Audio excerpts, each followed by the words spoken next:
கண்ணியத்திற்குரிய எல்லாம் வல்ல அல்லாஹ் ஜல்லஷானஹு தஆலாவின் நல்லடியார்களே,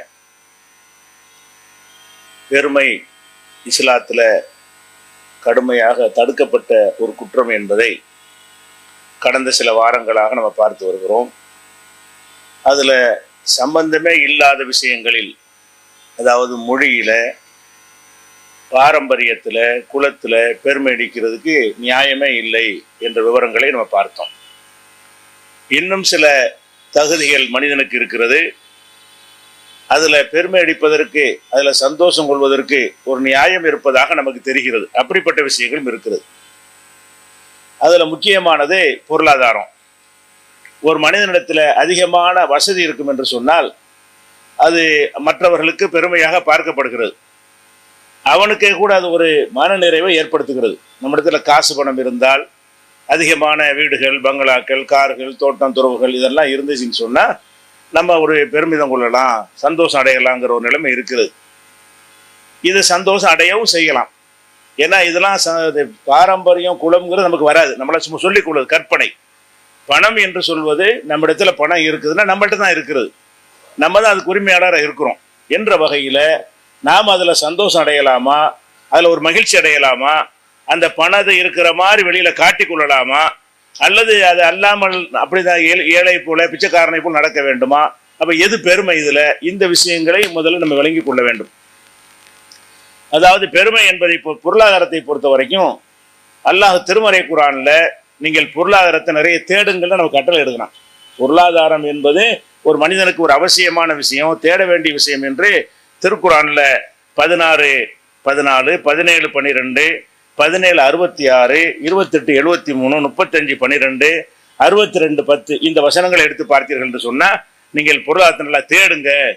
நீங்கள் பொருளாதாரத்தை தேடுவதற்காகத்தான் இரவு பகலை ஏற்படுத்தி இருக்கிறேன், அந்த வசதிகள்லாம் உண்டாக்கி இருக்கிறேன் என்றெல்லாம் அல்லாஹ் திருமறை குர்ஆனில் ஆர்வம் ஊட்டுகிறான். பொருளாதாரத்தை தேடலாம் என்று சொன்னால் அது ஒரு நல்ல ஒரு வரவேற்கத்தக்க ஒரு விஷயம். கெட்டது ஒன்றும் கிடையாது. பொருளாதாரம் வைத்திருப்பது, செல்வத்தை வைத்திருப்பது ஒரு கெட்ட விஷயங்கள் கிடையாது. அதே மாதிரி அல்லாஹ் திருமறை குர்ஆனில் சொல்லி காட்டுறான். பொருளாதாரத்தை பற்றி 2 மனிதர்களை எல்லாம் உதாரணம் காட்டுகிறான். எப்படி உதாரணம் காட்டுறான்னு கேட்டால், ஒரு மனிதன் அடிமையாக இருக்கிறான். அந்த மனிதனிடத்தில் எந்த ஒரு சக்தியுமே இல்லை, காசு பணம் அதிகாரம் ஒன்றுமே இல்லை. இப்படி ஒரு மனிதன் இருக்கிறான். இன்னொரு மனிதனுக்கு நம்ம ஏராளமான அழகான செல்வத்தை கொடுத்துருக்கிறோம். அவன் அதை இரவிலும் பகலிலும் வெளிப்படையாகவும் பகிரங்கமாகவும் செலவழிக்கிறான். இந்த 2 பேரும் சமமாவார்களா அப்படின்னு நல்லா உதாரணம் காட்டுறான். எப்படி கேட்குறேன்னா, லரபல்லாஹு மசலன் அப்தன் மம்லூக்கன், ஒரு அடிமையை அல்லாஹ் உதாரணமாக உங்களுக்கு காட்டுகிறான். லா யக்திர் அலா ஷையின், எதுக்குமே அவனுக்கு இயலாது, எதற்கும் இயலாத ஒரு அடிமையையும், ஒமர் ரஸக்னாஹு மின்னா ரிஸ்கன் ஹசனா, யாருக்கு அழகான ரிசுக்கை, செல்வத்தை வழங்கி இருக்கிறோமோ அவனையும் அல்லாஹ் உங்களுக்கு உதாரணமாக முன்னிறுத்துகிறான். ஃபஹுவ யுன்ஃபிகு மின்ஹு சிர்ரம் வ ஜஹரன், அவன் அந்த செல்வத்தை வெளிப்படையாகவும் பகிரங்கமாகவும் செலவிடவும் செய்கிறான். இப்படி இது ஒரு பக்கம், அது ஒரு பக்கம். இந்த 2 பேரும் காட்டிவிட்டு ஹல் எஸ்தவியானி, இவங்க 2 பேரும் சமமாவார்களா? ஆக மாட்டார்கள். அல்ஹம்துலில்லாஹ்னு சொல்லி அல்லாஹ் என்ன செய்யறான்? பல் அக்ஸருஹும் லா யஅலமூன், அதிகமானவர்கள் இதை அறியாமல் இருக்கிறார்கள். அப்ப இந்த இடத்துல ஒண்ணும் இல்லாதவனும் இருக்கிறவனு சம இல்லைங்கிறான்ல. எதுவுமே இல்லாமல் இருந்தா ஒருத்தன் இருக்கிறான், ஒருத்தன் வசதி வாய்ப்பு செல்வத்தை எல்லாம் கொடுத்துருக்கிறான்னு சொன்னா அவனுக்கு ஒரு தகுதி எல்லாம் கொடுத்துதான் இருக்கிறான். ஏன்னால் அவனால் நிறைய நல்ல காரியம் செய்ய முடியும், உதவி செய்ய முடியும், பள்ளியாசல் கட்டி கொடுக்க முடியும், ஏழைகளுக்கு உதவ முடியும், கல்விக்கு உதவ முடியும், தான தர்மங்கள் செய்ய முடியும், எத்தனை அறப்பணிகளுக்கு செய்ய முடியும், அவன் தேவையை நிறைவேற்றிக் கொள்ள முடியும் என்று சொல்வது அது ஒரு கூடுதல் தகுதி என்பது எந்த சந்தேகமும் கிடையாது. இதை 16:75 வசனத்தில் எல்லாம் சொல்லி காட்டுகிறான். அதே மாதிரி நபிகள் நாயகம் ஸல்லல்லாஹு அலைஹி வஸல்லம் சொல்றாங்க, 2 பொறாமை இஸ்லாத்தில் தடுக்கப்பட்டிருக்கிறது. எந்த ஒரு விஷயத்தை பார்த்தும் பொறாமப்படக்கூடாது. ஒருத்தன் கிடைக்கக்கூடிய அறிவு, ஆற்றல், அந்தஸ்து, தகுதி, பதவி, இது மாதிரி எவ்வளவு இருக்கும், திறமை, இதை பார்த்து பொறாமப்படக்கூடாது. ஆனால் 2 விஷயங்கள்ல பொறாமப்படலாம். எந்த 2 விஷயங்கள் என்றால், ஒருவனுக்கு அல்லாஹ் செல்வத்தை கொடுத்துருக்கிறான். செல்வத்தை கொடுத்து அவன் நல்ல வழியில் செலவழிக்கவும் செய்கிறான். வெறும் செல்வத்தை கொடுத்தவனை பார்த்து பொறாமப்படக்கூடாது. செல்வத்தை அல்லாஹ் கொடுத்துருக்கிறான், அந்த செல்வத்தை அவன் நல்ல காரியங்களுக்கு அள்ளி கொடுக்குறான். இந்த மாதிரி எனக்கு இருந்தால் நல்லா இருக்குமே, நானும் கொடுப்பேனே, அந்த பணம் வேணும்னு ஆசைப்படக்கூடாது. பணத்தையும் அவன் செலவழிப்பதையும் பார்த்து பொறாமப்படலாம். அதே மாதிரி ஒருத்தனுக்கு அறிவையும் ஞானத்தையும் கொடுத்துருக்கிறான், அதை பார்த்து அவன் நல்ல முறையில் மக்களுக்கு எடுத்து சொல்கிறான். இந்த மாதிரி எனக்கும் கொடுத்தா நல்லா இருக்குமே. இந்த ரெண்டு விஷயத்தை தவிர வேற எதிலும் பொறாமை இல்லை. லா ஹசத இல்லா ஃபி இஸ்னத்தைனி, இரண்டு காரியங்களில் தவிர பொறாமை கூடாது. ஒரு விஷயம் என்ன என்று கேட்டால், ரஜுலுன் ஆத்தாஹுல்லாஹு மாலன், ஒரு மனிதனுக்கு அல்லாஹ் செல்வத்தை கொடுத்திருக்கிறான். சல்லத்துஹு அலா ஹல்கத்திஹி ஃபில் ஹக்கி, நேரான உண்மையான வழியில அதை செலவழித்துக் கொண்டே இருக்கிறான். இப்படி ஒருத்தன் இருக்கிறான், இதுல பொறாமப்படலாம். ஒரு ரஜுலுன் ஆத்தாஹுல்லாஹுல் ஹிக்மா, இன்னொரு மனிதனுக்கு அல்லாஹ் ஹிக்மத்தை ஞானத்தை கொடுத்திருக்கிறான். வஹுவ யக்லை பிஹா வ யல்லிமுஹா, அவன் அதன்படி தீர்ப்பளிக்கிறான், மக்களுக்கு கற்றுக் கொடுக்கிறான். இந்த இருவர் விஷயத்துல நீங்கள் பொறாமைப்படலாம். அது மாதிரி நானும் சொல்லணும், இது மாதிரி நானும் பிரச்சாரம் பண்ணணும், இது மாதிரி நானும் செலவழிக்கணும், இப்படி கொள்ளலாம் என்று சொன்னால் செல்வம் நல்லது தானே. பொருளாதாரம் வைத்திருப்பது அவனை பார்த்து நம்ம பொறாமப்படலாம் என்று சொன்னால் அது ஒரு நல்ல விஷயம்தான். அது ஒரு பெருமிதம் கொள்ளலாம், ஒரு சந்தோஷம் அடையலாம். அதெல்லாம் பெருமையில் வராது. ஏன்னா நல்ல விஷயமா சொல்லி காட்டுதா இல்லையா, அதை நம்ம பார்க்குறோம். அதே மாதிரி நபிகள் நாயகம் ஸல்லல்லாஹு அலைஹி வஸல்லம் அவர்கள் அனாதையா இருந்தாங்க. அப்புறம் ஆடு மேய்ச்சாங்க. சிறுவராக இருக்கும் பொழுது அனாதையா இருந்தாங்க. அனாதையா இருந்த நேரத்தில் ஆடு மேய்த்து கொண்டு ரொம்ப சிரமப்பட்டு கொண்டார்கள். பிறகு ஒரு 25 வயதுல வியாபாரியாக ஆகி அவங்க நபியாக கூடிய நேரத்தில் பெரும் செல்வந்தர் ஆகிவிட்டார்கள். 40 வயசுல எல்லாம் இறை தூதர்னு சொல்லக்கூடிய நேரத்துல எல்லாம் அவங்க பயங்கரமான பணக்காரங்க, ஊர்ல பெரிய பணக்காரங்கிற அளவுக்கு நபிகள் நாயகம் ஸல்லல்லாஹு அலைஹி வஸல்லம் வளர்ந்திருந்தார்கள். அது அல்லாஹ் சொல்லி காட்டுறான். வஜதக ஆயிலன், நீ வறுமையில இருந்தாய், ஃபஅக்னா, உன்னை அல்லாஹ் செல்வந்தனாக ஆக்கினான். நீ ஏற்கனவே சின்ன வயசுல இருக்கும் பொழுது ரொம்ப கஷ்டப்பட்ட, ரொம்ப சிரமப்பட்டு கொண்டிருந்தாய், உன்னை அல்லாஹ் செல்வந்தனாக ஆக்கி, அது ஒரு பாக்கியமா சொல்லி காட்டுறான். முகமதே உனக்கு ஹிதாயத்தை தந்தேன், நேர்வழியை தந்தேன், குர்ஆனை தந்தேன், அதெல்லாம் பாக்கியம்தான். அதை சொல்ற மாதிரி எதையும் சொல்றான். நீ வறுமையில இருந்தியா இல்லையா, உனக்கு நான் செல்வத்தை தந்தேனே இல்லையா என்று இந்த செல்வத்தை கொடுத்ததை ஒரு நல்ல ஒரு பாக்கியமாகத்தான் நல்லா சொல்லி காட்டுகிறான். இது 93வது அத்தியாயத்துல 8வது வசனத்தில் இருக்கிறது. நபிகள் நாயகம் ஸல்லல்லாஹு அலைஹி வஸல்லம் அவர்கள் கூட அல்லாஹும்ம இன்னி அஸ்அலுக்கல் கினா, இறைவான செல்வத்தை உன்கிட்ட கேட்கிறேன், செல்வத்தை கேட்கிறேன்னு சொல்றாங்க. அல்லாஹ் இடத்துல செல்வத்தை கேட்டா என்ன அர்த்தம்? நல்ல விஷயம்தான். காசு பணம் மனிதன்கிட்ட இருக்கிறது என்பது நல்ல விஷயம். அவன் தன்னளவில் மகிழ்ச்சி அடையக்கூடிய விஷயம் என்பதில் எந்த ஒரு சந்தேகம் கிடையாது. இன்னும் சொல்ல போன அல்லாஹ் சொல்லுகிறான், அந்த செல்வம் உங்கள்கிட்ட இருந்தா நல்லா காட்டுங்கிறான். அம்மா பிநிஅமத்தி ரப்பிக ஃபஹத்திஸ், உனது இறைவனுடைய நியமத்துகளை அருட்கொடைகளை எடுத்து சொல்லு. அல்லாஹ் எனக்கு இதை தந்திருக்கிறான் என்று சொல்லு. அதுல எந்த ஒரு தப்பும் கிடையாது. அப்ப அதுல சந்தோஷப்படலாம், அதை எடுத்து சொல்லலாம். இன்னும் சொல்ல போனா அந்த இபாதத்துகள் எல்லாம் இஹ்லாஸ் போயிருங்கிறதுக்காக வேண்டி அடுத்தவர் பார்ப்பதற்கு செய்யக்கூடாதுன்னு இருக்குது. பொருளாதாரத்தை செலவழிக்கும் போது ரெண்டையும் அல்லாஹ் அனுமதிக்கிறான். நீங்கள் வெளிப்படையாக தர்மம் செய்தாலும் உங்களுக்கு நல்லதுதான், யாருக்கும் தெரியாமல் ரகசியமா தர்மம் செஞ்சாலும் நல்லதுதாங்கிறான். அப்ப வெளிப்படையாக தர்மம் செய்யும் பொழுது முகஸ்துலாம் வரும்ல, அதெல்லாம் வறுமை என்று கூட எல்லாம் பார்க்காம தான தர்மம் செய்கிற மக்களுக்கு கிடைக்கட்டும் என்பதற்காக வேண்டி அப்படி கூட அனுமதிக்கிற அளவுக்கு ஒரு நல்ல விஷயம் அது பொருளாதாரம் என்பது. அப்ப இந்த மாதிரி எல்லாம் இருக்கும் பொழுது அப்ப பெருமைண்டா இதுல எப்படி பெருமை? பொருளாதாரம் நல்லதா போச்சு, நல்லது இருக்கு, நான் சந்தோஷப்படலாம். சந்தோஷப்படுவது பெருமையில வந்துருமா? நான் ஒரு மற்றவர்களையும் நான் வித்தியாசமா ட்ரெஸ் போடுறேன், மற்றவர்கள் வச்சுக்கிற காரை விட நான் பெரிய உயர்ந்த கார் வைத்திருக்கிறேன், மற்றவர்களுடைய வீட்டை விட நான் ஒரு பெரிய பங்களா கட்டியிருக்கிறேன், இதெல்லாம் பெருமை எத்தனை தெரியுது? இப்படி செஞ்சா பெருமை அடிக்கிறான்னு அர்த்தமா? இது பெருமை கிடையாது. இந்த கேள்வியை ரசூல் ஸல்லல்லாஹு அலைஹி வஸல்லம் அவர்கள்ட்ட சஹாபாக்கள் கேட்டுட்டாங்க. அல்லாஹ்வுடைய தூதரே, பெருமை இருந்தா சொர்க்கத்துக்கு போக மாட்டான்னு சொல்றீங்க, ஒரு மனிதன் என்ன செய்யறான்னு கேட்டா, இன்னர் ரஜுல யுஹிப்பு ஐயக்கூன சௌபுஹு ஹஸனன் வ நாலுஹு ஹஸனத்தன், ஒரு மனிதன் வசதி உள்ள ஒரு மனிதன் தன்னுடைய ஆடை அழகாக இருக்கணும்னு ஆசைப்படுறானே, அவனுடைய செருப்பு கூட அழகா இருக்கணும்னு ஆசைப்படுறானே, இது பெருமையா? பெருமை அடிச்சால் சொர்க்கம் போக முடியாது என்று ரசூலுல்லாஹ் சொன்ன போது சஹாபாக்கள் டவுட் வருது. எல்லாரோட நல்ல செட்டப் போடணும், எல்லாரோட நல்ல போன் வச்சிருக்கணும், நல்ல வாட்சியை கட்டணும், இப்படி நான் நினைக்கிறேன்னு இது பெருமையில வருமான்னு சந்தேகம் சஹாபாக்கள் வந்திருக்கிறது. என்ன சொல்றாங்க? இன்னர் ரஜுல யுஹிப்பு ஐயக்கூன சௌபுஹு ஹஸனன், அவனுடைய ஆடை அழகாக இருக்க வேண்டும், வன் அலுஹு ஹஸனத்தன், அவனுடைய செருப்பு அழகாக இருக்க வேண்டும் என்று ஆசைப்படுகிறானே, இது பெருமையா? அப்ப ரசூல் ஸல்லல்லாஹு அலைஹி வஸல்லம் சொல்றாங்க, இல்ல பெருமை இல்ல. இன்னல்லாஹ ஜமீலுன், அல்லாஹ் அழகானவன், யுஹிப்புல் ஜமால், அழகானது இருப்பது விரும்புகிறான். அவனே அழகும் தானே.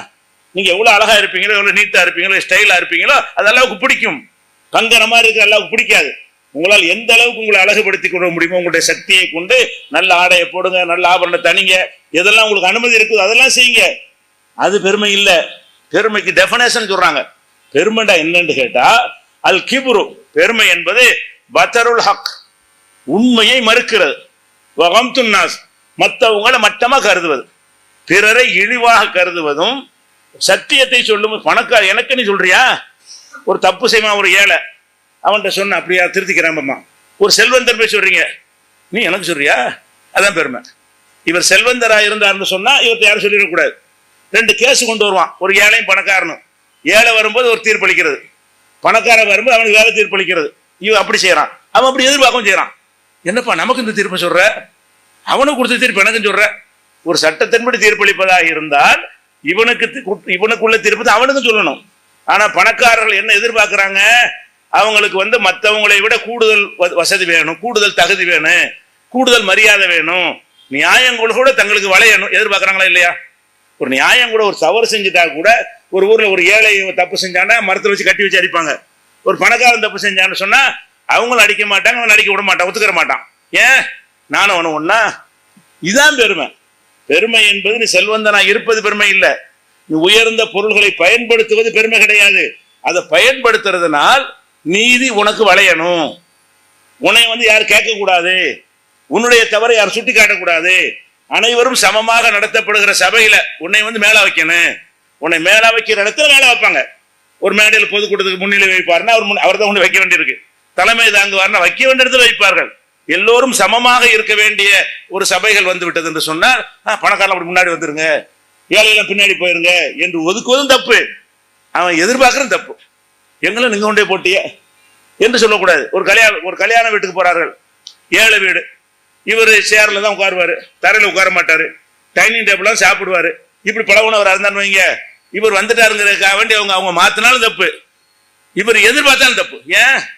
நீ உன்னுடைய இடத்துல நடந்துக்கப்பா, இவனுக்கு தகுந்த மாதிரி பாய வரிச்சு சாப்பாடு போடுவான், நீ அதுல போய் உட்காரணும், இல்லாட்டி போகாம இருக்கக்கூடாது மார்க்கத்துல. ஏன்னா வெளிமை விருந்து அழைத்தார்கள், ஏன்னா நீங்க அதை ஏற்றுக்கொள்வது கட்டாய கடமை, ஒழுங்கா இருக்கும் என்றால். ஆடம்பரம் இல்லாம வீணானது இல்லாம சரியான விருந்தாக இருக்கும் என்று சொன்னால் அதை ஏற்றுக்கொள்ள வேண்டும். அப்ப விருந்தளிக்கிற சபையில போகும் பொழுது எல்லாரும் எப்படி ட்ரீட் பண்றாங்களோ அப்படி நம்மளையும் பண்ண வேண்டும், அவர்கள் அப்படி எதிர்பார்க்க வேண்டும். அதை விட கூடுதலாக என்னை நடத்த வேண்டும் என்று எதிர்பார்த்தால் முடிஞ்சிருச்சு, பெருமை வந்துருச்சு. பெருமை என்பது நான் இந்த மாதிரி சட்டை போட்டுக்கிற காரணத்தினால் எனக்கு ஒரு அந்தஸ்து கூட, நான் வச்சிருக்கிற காருக்காக வேண்டி எனக்கு அந்தஸ்து கூட, நான் வைத்திருக்கிற பங்களாவுக்காக வேண்டி எனக்கு அந்தஸ்து கூட தரணும். தரமாட்டாங்க. உனக்குள்ள வச்சுக்க, நீ வச்சுக்க, உன்னிடத்துல உள்ள நீ பயன்படுத்திக்க. அம்புட்டு பேரும் உன்னை அதற்காக வேண்டி மதிக்கணும் என்ன அர்த்தம்? அப்படி எதிர்பார்க்கிற என்ன அர்த்தம்? அப்படி எதிர்பார்க்கிறாங்க. செல்வந்தர்கள் உள்ளவர்கள் அதை நல்ல வழியில பயன்படுத்தி கொள்ள வேண்டும் என்று சொன்னால் அந்த செல்வத்தை கொண்டு நீங்கள் சொர்க்கத்துக்கு அதிகமா போயிடலாம். ஏன்? நபிகள் நாயகம் ஸல்லல்லாஹு அலைஹி வஸல்லம் அவர்கள்ட்ட சஹாபாக்கள் முறையிடுறாங்க, அல்லாஹ்வுடைய தூதரை நீங்க தொலை சொல்றீங்க, நோன்பு வைக்க சொல்றீங்க, நல்லறங்கள்லாம் செய்ய சொல்றீங்க, நாங்களும் செய்கிறோம், பணக்காரங்களும் செய்யறாங்க. ஏழை சஹாபாக்கள் வர்றாங்க, ஏழை சஹாபாக்கள் ரசூலுல்லாஹ்ட்ட முறையிடுறாங்க, அல்லாஹ்வுடைய தூதரை நீங்க தொழுகை நோன்பு எவ்வளவு சொல்றீங்க, அதை நாங்களும் செய்யறோம், பணக்காரங்களும் செஞ்சிடறாங்க. ஆனா அவங்கள்ட்ட பணம் இருக்கிற காரணத்தினால அவங்க ஜக்காத்து கொடுக்குறாங்க, தான தர்மங்கள் செய்யறாங்க, அறப்பணிகளுக்கு செலவிடுகிறார்கள், ஏழைகளுக்கு கொடுக்கிறார்கள். இதுல எங்களை மிஞ்சிடுறாங்களே. மற்ற தொழுகை நோன்புல நாங்க அவங்களோட போட்டி போட்டுக்கிறோம், அவங்களும் எங்களோட போட்டி போட்டுக் கொள்கிறார்கள். ஆனா பொருளாதாரம் இருக்கிற காரணத்தினால அவர்களுக்கு நல்ல காரியங்களை அதிகம் செய்ய முடிகிறதே அப்படின்னு ரசூல் ஸல்லல்லாஹு அலைஹி வஸல்லம் கேட்கிறாங்க, சஹாபாக்கள் கேட்கிறாங்க. அப்ப ரசூல் ஸல்லல்லாஹு அலைஹி வஸல்லம் சொல்றாங்க, அப்படியா, அப்ப நீங்க என்ன செய்யுங்கன்னு கேட்டா ஒரு தொழுகைக்கு பிறகும் 33 தடவை சுப்ஹானல்லாஹ் சொல்லுங்க, 33 தடவை அல்ஹம்துலில்லாஹ் சொல்லுங்க, 34 தடவை அல்லாஹ் அக்பர் சொல்லுங்க, அதை அவங்கள நீங்க மிஞ்சிருவீங்க அப்படின்னு சொல்லி கொடுக்குறாங்க. பிறகு சில நாள் கழித்து மறுபடியும் அதையும் அவங்களும் செய்ய ஆரம்பிச்சுட்டாங்க. இதை கேள்விப்பட்டு செல்வந்தர்களும் செய்ய ஆரம்பிச்சுட்டாங்க. அப்ப ரசூலுல்லாஹ் சொல்றாங்க, தாலிக ஃபதுல்லாஹ், இது அல்லாஹ் கொடுத்தாரா, என்ன செய்யறது, அவங்களுக்கு கொடுத்துட்டான், உங்களுக்கு தரல. அப்ப அல்லாஹ் சிலருக்கு ஆரோக்கியத்தை கொடுத்துருப்பான், ஆரோக்கியம் உள்ளவன் அதிகமா வணங்குவான், நோயா இருக்கிற அதிகமா வணங்க மாட்டான். அந்த மாதிரி உள்ளதுப்பா, இது அல்லாஹ் கொடுத்த அருள் எடுத்துட்டு போங்க. அப்ப இதில் என்ன விளங்குறோம் என்று கேட்டால், செல்வத்தை அல்லாஹ் தந்திருந்தால் அதில் நம்ம சந்தோஷம் அடையலாம். எதுக்கு சந்தோஷம் அடையலாம்? மற்றவங்களை விட இதன் மூலம் நம்ம நல்லது செய்யலாம். இன்னும் சொல்லப்போ நம்ம பிச்சை எடுக்காம சுயமரியாதை நடக்கலாம், முதல்ல நம்மளை காத்துக்கலாம்ல. செல்வம்னு ஒன்று இருந்துச்சுன்னு சொன்னா நம்ம சுயமரியாதையில் இருக்க முடியும். இல்லாமைக்கு தான் கையேந்திரான். ஒருத்தர் காசு பணம் இல்லைன்னா அடுத்த கையேந்த வேண்டி இருக்கிறது, மானத்தை விட வேண்டி இருக்குது, கடன் வாங்க வேண்டி இருக்கிறது, கடனை வாங்கிட்டு ஒன்று ஒளிஞ்சிட்டு மறைஞ்சு வாழ வேண்டி இருக்கிறது. இதெல்லாம் இல்லாம காப்பாத்துறது செல்வம் தான். அப்ப அந்த செல்வம்ங்கிறது நல்லது, அதை விரும்புங்க, தேடுங்க, நல்லா உழைங்க, பாடுபடுங்க. அந்த செல்வத்தை எல்லாம் தந்து விட்டால் அதை நல்லா அனுபவிக்கவும் செய்யுங்க. சுலைமான் நபிக்கு இல்லாத செல்வமா? சுலைமான் நபிக்கு கெட்டதாக அவர் கொடுத்துருப்பானா? நபி ஆக்கியிருப்பானா? சுலைமான் நபி அவர்களுக்கு எவ்வளவு பெரிய செல்வத்தை கொடுத்தான், உலகத்துல எவருக்கும் கொடுக்காத. ரப்பி ஹப்லி முல்கன்லா எம்பகையில் அகதி மின் பாதி, எனக்கு பிறகு எவருக்கும் கொடுக்காத ஒரு அதிகாரத்தை எனக்கு கொடுன்னு அவர் கேட்டார். அல்ல அதை கொடுத்தான். அவ்வளவு பெரிய அரண்மனையும் மாட மாளிகைகளையும் வச்சு அவர் என்ன செய்யாரு, சுலைமான் நபி வாழ்ந்தார்கள் என்கிற விஷயத்தை எல்லாம் திருக்குறான் அல்லாஹ் சொல்லி காட்டுகிறான். அது கெட்டதா? அது ஒரு கெட்டதா இருந்தால் இந்த ஆடம்பரம் கட்டிட்டாரு சுலைமான் நபி, நாங்க குடிசையில் இருக்கணும் சொல்ல முடியுமாண்டா? அல்லாஹ் கொடுத்தா கட்டிக்கிட்டாரு. உனக்கு கொடுத்தனே கட்டிட்டு போ.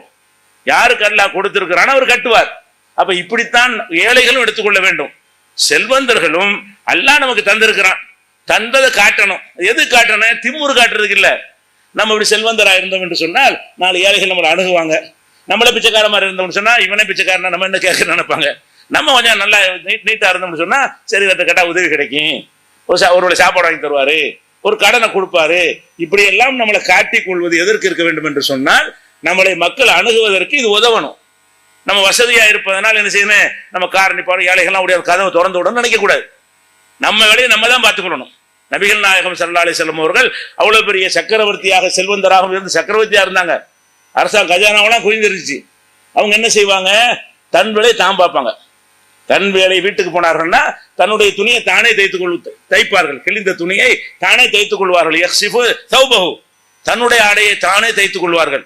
அப்போ வீட்டில் செய்யற வேலைகள் எல்லாம் அவங்க அவங்களே விரிச்சு படுத்துக் கொள்வார்கள் இருக்கிறது. அப்ப என்னன்னு கேட்டா செல்வந்தர்கள்ங்கிற ஒரு நிலை வந்த காரணத்தினால் நம்ம என்ன செய்யக்கூடாதுன்னு கேட்டா கூடுதல் தகுதியை, கூடுதல் மரியாதையை, கூடுதல் மதிப்பை எதிர்பார்த்தோம் என்று சொன்னால் அங்க சைத்தான் மண்டையில பணத்தை கொண்டு திமிரடிக்கணும். பணத்தை கொண்டு பெருமை அடிப்பதாக அல்லாஹ் எடுத்துக்கொள்கிறான். ஃபர்ஸ்ட் விளங்க வேண்டிய என்னன்னு கேட்டா இந்த செல்வம் அல்லாஹ் கொடுத்த அருள். இந்த அருளை கொண்டு நம்ம என்ன செய்யலாம், அனுபவிக்கலாம், அனுமதிச்சிருக்கிறான். எவ்வளவு உயர்ந்த பொருளை நீங்கள் பயன்படுத்தினாலும் ஏழைகளுக்கு வருத்தப்படாம நீ பார்க்க தேவையில்லை. ஏழைகளும் வருத்தப்படக்கூடாது. ஏன்னா இது மாறும். இன்னைக்கு ஒரு பணக்காரர் கூட நாளைக்கு நீங்க வருவீங்க, நீங்க அப்படிதான் நினைப்பீங்க. இன்னைக்கு ஒரு ஏழை வந்து இவன் மட்டும் இப்படி இருக்கிறானு, என்னமோ நம்ம கொடுத்த மாதிரி இவன் மட்டும் அப்படி போறான்னு அல்ல கொடுத்தா போடுறான். அதுக்கு என்ன செய்யறது? அவன் பெரிய பங்களா கட்டிட்டான, நான் கட்டல, என்ன அல்ல கொடுக்கல கட்டல. உனக்கு கொடுத்தா கட்டுவியா இல்லையா? உங்களுக்கு கொடுத்த பிறகு வச்சுக்கிட்டு நீங்க குடிசையில் இருப்பீங்களா? இருக்க மாட்டீங்க. அப்ப எப்படி விளங்க வேண்டும்? அல்லாஹ் கொடுத்தால் அனுபவித்து போறார். இதுல நம்ம பொறாம வரவே கூடாது. எதுல பொறாம பண்ண? அள்ளியில கொடுக்குறாரா? எல்லா பணக்காரங்களும் பொறாம பண்றக்கூடாது. எந்த பணக்காரன் தன்னுடைய பொருளாதாரத்தை அள்ளி அள்ளி மக்களுக்கு கொடுத்துட்டே இருக்கிறான், இந்த மாதிரி நானும் கொடுத்தா நல்லா இருக்குமே, எனக்கு இந்த மாதிரி கொடுவேன் என்று நம்ம அதை பொறாமைப்பட்டு ஆசைப்படுவதற்கு, அது நல்லறம் செய்வதற்கு இது மார்க்கத்துல அனுமதிக்கப்பட்ட ஒரு விஷயம். இது ஃபர்ஸ்ட் கவனிக்கணும். இரண்டாவதாக இந்த செல்வம் வைத்திருக்கக்கூடியவர்கள் இது என்னால்னு வந்துடக்கூடாது. பெருமை அடுத்து எங்க வரேன், என்னமோ பெரிய கஷ்டம் சம்பாரிச்ச மாதிரி பணம் நம்ம திறமையில கிடைக்குது? கிடையவே கிடையாது. திறமை உள்ளவர்கள்லாம் பிச்சைக்காரா இருக்கிறார். நீங்க பாக்குறீங்க, யார் ரொம்ப திறமையவர்களா இருக்கிறார்களோ அவர்கள் அனைவரும் பணக்காரன் ஆயிருப்பானா இல்லையா? திறமை இல்லாத எல்லாரும் ஏழையா இருக்கணுமா இல்லையா? ஏழை பணக்காரன் எடுத்து பாருங்க. பெரிய பெரிய படிப்பு படிச்சவன்லாம் கையெழுத்து போட தெரியாத முதலாளிக்கு கை கட்டி நிற்கிறான். சொல்லுங்க, முதலாளிக்கிறான் யாரு? பல படிப்பு படிச்சவன். பல படிப்பு படித்தவர்களை வைத்து வேலை வாங்கக்கூடியவனா யார் இருக்கிறான்? கை நாட்டு கைரேகை தான் வைக்கிறான். அவன் பெரிய தொழிலதிபரா இருக்கிறான். அவனுக்குள்ள பெரிய பெரிய படித்தவர்கள் வேலை பார்க்கறாங்க. படிப்பை கொண்டுதான் இந்த செல்வம் வரும். அவன்ல வந்திருக்கானே, இவன் படிக்கவே இல்லை, இவன் ஏன் வந்தான்? செல்வத்தை நல்லா கவனிச்சு பார்த்தீங்கன்னா எப்படி இவனுக்கு கிடைச்சுன்னு ஆச்சரியப்படுவோம். நிறைய பேருடைய வாழ்க்கையை பார்த்தோம்னா, இவனா ஆடுமைக்கு கூட உதவ மாட்டான்னு சொன்னார் வாத்தியாரு. இவன் என்னடா இப்படி இருக்கிறான்? ஃபெயிலுக்கு மேல ஃபெயில் ஆகிட்டே இருப்பான். இவன் தேரவே மாட்டாங்க, இவன் மாடுமைக்கு தான் லாய்க்குன்னு சொல்லியிருப்பாங்க. கடைசியில் 10 வருஷம் கழிச்சு பார்த்தா எங்கேயும் இருப்பான். எப்படி சொல்ல முடியாது. இந்த செல்வத்தை பொறுத்த வரைக்கும் யாருக்கு எப்படி கொடுப்பான்னு அல்ல சொல்லவே முடியாது. அப்ப நம்ம இடத்துல அல்ல செல்வம் தந்து விட்டான் என்று சொன்னால் ஏதாவது ஒரு காட்டுவான். உங்க திறமையை கொண்டுதான் அந்த வியாபாரத்தை பண்ண, நம்ம திறமையை கொண்டுதான் இந்த தொழிலை தொடங்கினேன், நம்ம திறமையை கொண்டுதான் அதுல ஈடுபட்டேன், இதுல சொல்ல முடியுமா? எல்லாரும் தான் ஈடுபடுறான். நீங்க ஈடுபட்ட துறையில மற்றவங்க ஈடுபடுவா இல்லையா? செல்வந்தர்களா இருக்கிறவர்கள் எதுல ஈடுபடுகிறீர்களோ அதே விஷயத்துல இந்த 1000 பேர் ஈடுபடுறான். அதுல 50 பேர் தான் செல்வத்தை திரட்டுறான். 950 பேருக்கு திரட்ட மாட்டேங்குது. மக்கள் மனசை மாற்றி வைக்கணும், அவன் பக்கம் மக்கள் அல்ல திருப்பி விடணும். இப்படி பல விஷயங்களை கொண்டு சந்தர்ப்பத்திற்கு ஏற்படுத்துவான். இரும்பு வாங்கி வச்சிருப்பான், திடீர்னு ஒரு டன்னுக்கு 1 லட்சம் ரூபாய் ஏறி போயிடும். இப்ப சொல்ல முடியாது, ஒரு ராத்திரில ஒரு நைட்ல பணக்காரன் ஆயிடுவான். ஒரு பொருளை ஸ்டாக் வச்சிருப்பான், இது விற்கல அழுதுகிட்டு இருப்பான். திடீர்னு பார்த்து அல்ல ஒரு செகண்ட்ல ஏற்றி போயிடுவான், ஒரு நாள்ல கோடீஸ்வரன் ஆயிடலாம். அப்ப பணம் என்பது நம்ம திறமையினால் உழைப்பினால் நம்மளால் கிடைத்து நினைத்தால் அது அல்லாஹ்க்கு எதிரான ஒரு விஷயம். அது பெருமை நினைக்க கூடாது. அல்லாஹ் தந்திருக்கிறான், நமக்கு தர நினைச்சிருக்கிறான். நல்லவன் கெட்டவன் பார்த்து தர்றது இல்லை. சுலைமான் நபி கொடுத்த மாதிரி தான் காரூனுக்கு கொடுத்தான், ஃபிரௌனுக்கு கொடுத்தான். காரூனை பத்தி கூட என்ன குர்ஆன்ல இந்த காரூனுடைய ஒரு சம்பவமே போதும். திருக்குர்ஆன்ல 28வது அத்தியாயத்தில் எடுத்துக்கிட்டீங்கன்னா 76, 77, 78, 79, 80, 85 வரைக்கும் படிங்க. இவரும் காரூனை பற்றி, காரூன் என்ற ஒரு பெரிய செல்வந்தனை பற்றி சொல்லக்கூடிய வசனங்கள். அதுல என்ன செல்வம் கேட்டா, அவனுக்கு கொடுத்த செல்வத்தை எல்லாம் சொல்லி காட்டுறான். என்ன செல்வம்? இவ்வளவு ரூபா கொடுத்தேன், பணம் கொடுத்தேன்னு சொல்லல. அவன் சில பொக்கிஷங்களை பூட்டி பூட்டி வச்சிருப்பான்ல, அறைகள். அந்த பொக்கிஷத்தை பூட்டிய அறைகளுடைய சாவி இருக்குதுல்ல, அந்த சாவிகளை ஒரு ஒட்டகம் சுமக்கும் அளவுக்கு இருக்கும். சாவி ஒட்டகம் சுமக்கிற அளவுக்கு இருந்தா ஒரு சாவி 2 சாவி இல்ல, 100 சாவி, 1000 சாவி இல்ல, லட்சம் சாவி இல்ல, பல கோடி பல லட்சம் சாவி இருந்தா தான் தூக்க முடியாது. அந்த திறவுகோல் மாத்திரம் தனூபில் உஸ்பா உளிர்குவா, வலிமை மிக்க ஒரு கூட்டம் கூட அதை சுமக்க முடியாது. சாவிகள் அம்பிட்டு வச்சிருந்தான்னு சொன்னா அறைகள் எத்தனை இருக்கப்ப அந்த அறைகளுக்கு உள்ள பொக்கிஷங்கள் என்னென்ன இருக்கு. இப்படி செல்வத்தை யாருக்கு எல்லாம் கொடுத்துருக்கிறான்? அவனுக்கு கொடுத்தா எல்லாம் சொல்லி காட்டுக்கிறான். கொடுத்த காரணத்தினால மமதை தலைக்கேறி ஆட்டம் போட்டு கொண்டு இருந்தான். எல்லாரும் சொல்றாங்க, எப்போ நல்லடியார்கள்லாம் போய் ரொம்ப ஆட்டம் போடாத, இதெல்லாம் உனக்கு கொடுத்துருக்குறான், உனக்கு அல்லாஹ் வந்து நன்மையை செய்யி என்றெல்லாம் அவன்கிட்ட சொல்லுகிறார்கள். அவன் என்ன செய்தான்? அப்படி நடக்கவில்லை, குழப்பம் பண்ணி கொண்டிருந்தான். இதெல்லாம் 28வது அத்தியாயத்தில் 76, 77 வசனங்கள் எல்லாம் சொல்லி காட்டுக்கிறான்.